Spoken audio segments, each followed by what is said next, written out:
Xin chào các bạn đã quay trở lại với review 5 phút.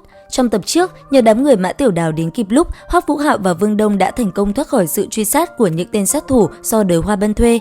Thế nhưng cũng vì quá nổi giận trong khi ra tay lấy mạng đám người này mà tà hỏa phượng hoàng trong cơ thể Mã Tiểu Đào lại bộc phát. Hết cách, nàng chỉ có thể trông cậy vào cực hán chi băng của Hoắc Vũ Hạo để áp chế tà hỏa trong cơ thể. Sau khi quá trình này xong xuôi, đã mất tới hơn nửa ngày. Vương Đông vô cùng lo lắng Hoắc Vũ Hạo sẽ bị việc học tỷ kia gây khó dễ, nhưng khi hắn đến tìm Hoắc Vũ Hạo lại chứng kiến một màn tỷ đệ tình thâm của hai người khiến hắn sôi máu. Lúc này, Vương Đông liếc xéo Hoắc Vũ Hạo rồi lớn tiếng nói: "Ngươi cũng thật biết hưởng thụ, uổng công ta vẫn luôn lo lắng cho ngươi." Ở phía đối diện, Mã Tiểu Đào nghe vậy cũng không có ý định giải thích mà trực tiếp rời đi, còn Vũ Hạo hắn lắp bắp lên tiếng: "Vương Đông, ngươi hiểu lầm rồi, thật sự không như những gì ngươi nghĩ đâu." Trên đường trở về, Hoắc Vũ Hạo đã nói rất nhiều điều. Tuy nhiên, hai chữ trong sạch hắn khó mà có thể biểu đạt được. Không lâu sau, cả hai đã có mặt ở phòng của Chu lão sư. Khi cả hai bước vào đã có mấy thân ảnh đứng chờ sẵn, họ đều là sinh viên ưu tú của lớp 1. Chu Y cố ý liếc mắt nhìn Hoắc Vũ Hạo một cái, thấy sắc mặt hắn vẫn bình thường, cũng không hỏi nhiều, sau đó bà nghiêm giọng lên tiếng: "Hôm nay ta gọi các người đến đây vì có một chuyện muốn thông báo. 3 ngày sau, ngoại viện sẽ tổ chức một cuộc thi đấu giữa các đệ tử hạch tâm. Đối tượng tham gia chỉ là những đệ tử dưới 15 tuổi, bao gồm cả đệ tử Huệ Hồn Đạo. Ta nghĩ có khoảng trên dưới 30 người, sau đó sẽ chọn ra 7 người đứng đầu để làm một nhiệm vụ cao cấp. Còn nội dung nhiệm vụ là gì, ta cũng không rõ nữa, chỉ có những đệ tử chiến thắng mới biết. Vốn cuộc thi này không phải là chuyện của đệ tử năm 2, nhưng rất thấy biểu hiện ưu tú của các ngươi, học viện quyết định cho đệ tử hạch tâm năm 2 tham gia, cho nên các ngươi phải chuẩn bị cho tốt."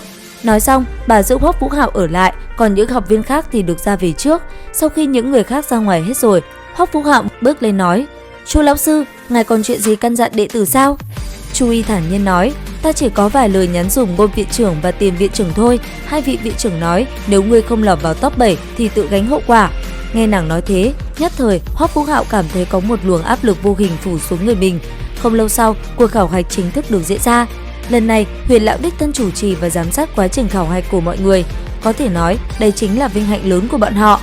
Tất cả mọi người rất nhanh đã tập trung đông đủ. Hoắc Vũ Hạo liếc mắt đã nhìn thấy một vài thân ảnh quen thuộc. Ngoài đám người Đới Hoa Bân hắn không muốn gặp ra thì còn có đại sư huynh Bối Bối, từ Tam Thạch Giang 5 năm học tỷ và Hòa Thái Đầu. Sau khi Huyền lão đi đến vị trí trung tâm của đấu hồn khu mới dừng bước, ông cầm bình rượu trong tay tùy thời lên tiếng: "Mấy đứa nghe cho kỹ, nội dung kỳ sát hành này rất đơn giản, ta gọi nó là hỗn đấu tập thể. Trong phạm vi đấu hồn khu này, các ngươi có thể tùy ý công kích, muốn đánh sao thì đánh, không bị hạn chế gì hết. Ai nhận thua thì sẽ được cứu ra ngoài. 7 người còn lại cuối cùng trên sàn đấu sẽ được chọn." Nghe Huyền lão nói xong, các học viên không khỏi mở to hai mắt để kinh ngạc. Cả đám đưa mắt nhìn nhau, kiểu sát hạch này trước giờ bọn họ chưa từng nghe nói. Ở đây có đến mấy chục người, tu vi chênh lệch không đồng đều, đấu loạn với nhau thì sát hạch cái kiểu gì? Không đợi các học viên ổn định tinh thần lại, Huyền lão đã giơ tay cầm bình rượu lên cao, hét lớn một tiếng: "Bắt đầu!" Hoắc Vũ Hạo phản ứng cực nhanh, hai tay của hắn đồng thời bắt lấy tay của Vương Đông và Tiêu Tiêu, sau lưng tỏa ra ánh sáng rực rỡ. Sau đó, hắn lập tức kéo hai người bạn của mình chạy sang phía Bối Bối.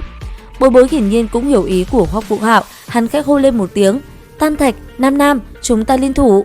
Ngoài những đệ tử năm 3, năm 4 lập thành nhóm ra thì Đới Hoa Bân và đám người Tào Huyễn Nguyệt cũng liên kết thành một tổ đội. Trong những người ở đây, chỉ có một người duy nhất không tìm người lập nhóm, chính là người có dáng người cường tráng và cũng là đệ tử hệ hồn đạo duy nhất tham gia kỳ sát hạch này, Hòa Thái Đầu.